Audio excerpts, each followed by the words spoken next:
في آخر تطورات قضية سعد المجرد اليوم، انطلقت منذ ساعات الجلسة الأخيرة من محاكمة المجرد في قضية اغتصاب فتاة تدعى لورا عام 2016.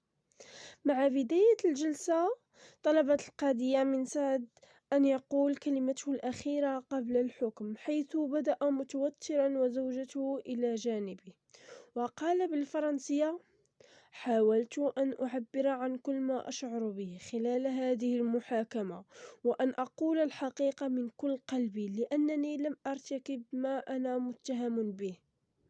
أصر حضرة القاضية على أنني لم أقم علاقة مع لورا، أنا أصر.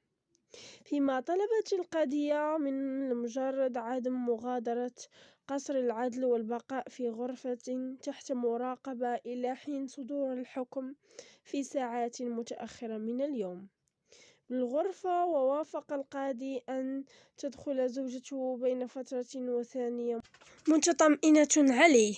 حكمت محكمة جنايات باريس الجمعة على سعد المجرد بالسجن 6 سنوات، وإدانته باغتصاب وضرب شابة في غرفة فندق بالعاصمة في أكتوبر 2016.